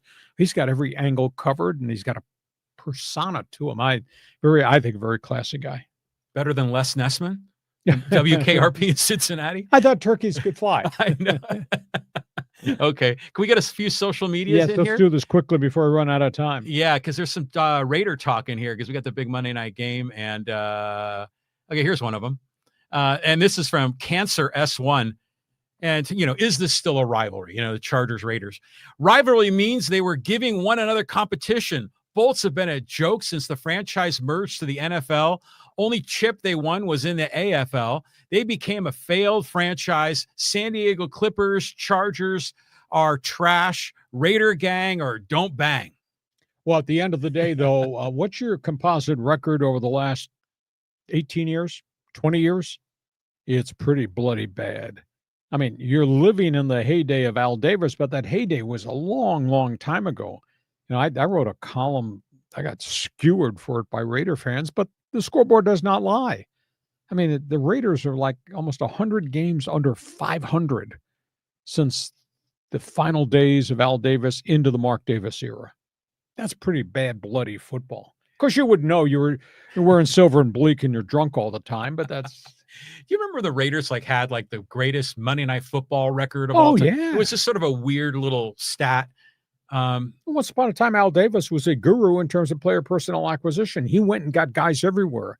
He recruited great players from the black schools when that was not being done very often. Yeah, good for Al. And he also went to prison and got the Warren Wells of the world. And they turned out to be great football players too. But after a while, the game changed and he never changed with it. And by the end of his era, they were terrible in player personnel, and they were horrifically in trouble financially because they were not a modern-day business operation. I don't know that they still are under Mark Davis, but at least he's given the football operation keys to Brady and to Spytek and to Pete Carroll, and those guys have great credibility. Yeah, it seems like they kind of finally have their act together. Yes. So and there's one more Raider comment here. Hey, talking about you and your prediction for the game, he goes, Clown doesn't know how good the Raider team actually is. Scoreboard does not lie. We'll find out tomorrow morning after the Chargers beat the Raiders. But there's no doubt. I mean, Geno Smith is explosive. Genty is just a tremendous young talent. And they do have great tight ends. And one pretty good young wide receiver. Don't like their offensive line. And their back seven has just been shredded by free agency and some injuries. Love their defensive front. I don't think you have a 53-man roster that's going to be able to last and play the 17-game schedule. So you can say whatever you want about Hacksaw, but at the end of the day, your product hasn't been very good until you win, till you get to the playoffs. I don't know that you have a lot to stand on. Raider Nation is loyal to a fault. I mean, they're with their team. Don't matter. I don't care about the old record, how we've done since the year 2000. We're Raider Nation. We're proud. We're going to go out there. We're going to dress like Darth Vader or some Batman character. Well, you're first place in terms of costume and paint. I have no doubt about that. So I don't know. I just think it's going to be good. Chargers, Raiders, Monday Night Football. I just remember when they played, when you were announcing the game and I was a season ticket holder in the 90s, I was so thrilled as a kid to go to Qualcomm, and I was there for a Monday Night Football game. Ticket in your left hand, transistor radio in your right hand. Yeah, to listen to you. That was back on when you were on 690. But it was always special. And, and I remember the Charger fans, some of them would give up and sell their tickets to Raiders. And it was always pandemonium and chaos in the stands. But the Raiders were still good in that era. When I first got here to be the voice of the Chargers, that was still very representable, good football. But it got worse and worse and worse. And all I can tell Raider fan, I don't know if you have a laptop. You probably stole one. But if you have a laptop, just Google Raiders year-by-year records and just start, say, about 2010. Go from 2010 up to where we are now and see how many winning seasons you've had, which has not been very many. See what your composite record is. Not very good. You know what? I meant to ask you about this because that was Derek Carr's era, right? Mm-hmm. And he's a good quarterback. Yeah, he was competitive. But I saw him, I think it was on the NFL Network, and he was breaking down like these plays on the big screen, and he was good. Yeah, him his yellow magic marker, but it was a little too complicated for the average fan. No, but you could tell that he knew his stuff, and he had some zingers in there for his co-hosts, and he did. I thought he was fantastic. I'll tell you, he's a really good guy. Yeah, he seems that way. Yeah, married, 7 kids, Christian, had a hell of a career, got beat up really bad with the Raiders. He never got him to the promised land, but that's a byproduct of the failure of the organization. I like Derek Carr, and he went to New Orleans, made them competitive, but just the toll of how many hits he took over the course of his career. Yeah, a lot. Yeah, but nice man. Hey, listen, we hope you have enjoyed this. Damn, we got the pennant race this week. We got Monday Night Football. This does not get any better than this. But listen, if you've never sampled my website, please do. I write on it every day. I think you'll really find the volume of information is kind of cool. It's leehacksawhamilton.com. Read my one man's opinion column today. It's quite pointed about the UCLA crisis, but check that website every morning. We're here Mondays at 1:30, Thursdays at 1:30. Share, tell everybody who we are, what we do. Subscribe, then you'll get the alerts every time we put up additional videos on the website. Is it game time yet? I can't wait for Monday Night Football, at least tonight. This will be fun. Justin Herbert, Geno Smith, Pete Carroll, Jim Harbaugh, the lightning bolt and the silver and bleak. Yeah, it's going to be a great game. And sample my website, damn it. Have yourself a great night, John. We'll talk to you come Thursday. All right, Lee. Take care. And thank you for being with us. Great to have you a part of this team. Tell your friends to join us on Hacksaw's Headlines. Join us again for Hacksaw's Headlines on YouTube, Facebook, and Twitter. And find the audio version on your favorite podcast apps. For more content, go to leehacksawhamilton.com.